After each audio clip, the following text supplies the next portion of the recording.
భారతదేశ స్వాతంత్రాన్ని జరుపుకుంటున్న ఈ సమయంలో మా దేశంపై మీరు చూపించిన మీ మంచితనము, కృప, నమ్మకత్వము బట్టి మేము మీకు కృతజ్ఞతాస్తులు చెల్లిస్తున్నాం.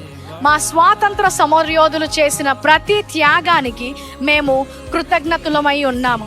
స్వతంత్ర దేశములో జీవించే అవకాశాన్ని మాకు అనుగ్రహించినందుకు మీకు వందనాలు. భారతదేశం నీతి, న్యాయం, సమాధానం మరియు సత్యములో కొనసాగునట్లు మేము ప్రార్థిస్తున్నాము. మా నగరాలను, గ్రామాలను, రాష్ట్రాలను ఆశీర్వదించండి. మా దేశం అంతటా సమాధానము నిలువనివ్వండి. ద్వేషాన్ని, హింసను, అవినీతిని, భయాన్ని మరియు విభేదాలను తొలగించండి. భాష, సంస్కృతి, ప్రాంతం మరియు నేపథ్యాలలో ఉన్న ప్రతి భేదాన్ని అధిగమించి ఐక్యత, అభివృద్ధి చెందినట్లు చేయండి.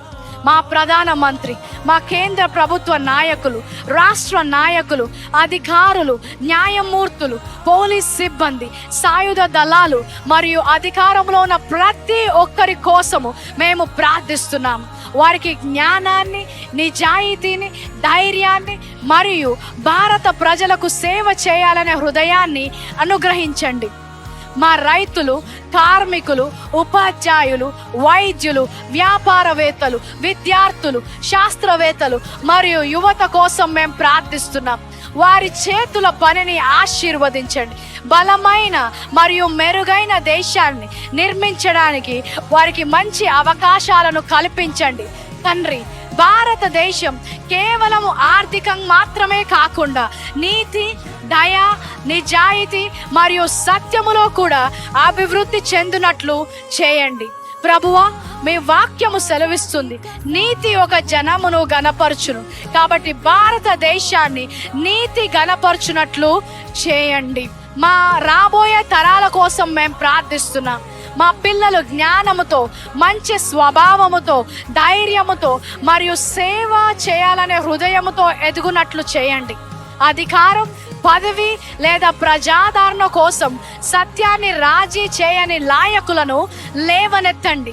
అన్నిటికంటే ముఖ్యంగా భారతదేశం సజీవుడైన దేవునిని తెలుసుకునేలా మేము ప్రార్థిస్తున్నాం. క్రీస్తు వెలుగు మా దేశం అంతటా ప్రకాశించనివ్వండి.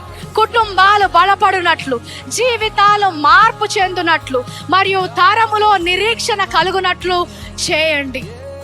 భారతదేశం దేవునికి చెందినదని మేము ప్రకటిస్తున్నాం.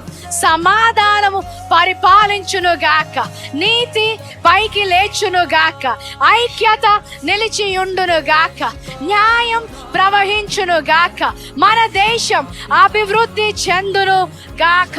దేవుడు భారతదేశాన్ని ఆశీర్వదించును గాక. ప్రతి భారతీయుణ్ణి దేవుడు ఆశీర్వదించును గాక. భారతదేశం ఇతర దేశాలకు ఆశీర్వాదకరముగా ఉండును గాక. యేసుక్రీస్తు మహిమగల నామములో ప్రార్థించి అడిగి పొందుతున్నాము తండ్రి. ఆమేన్.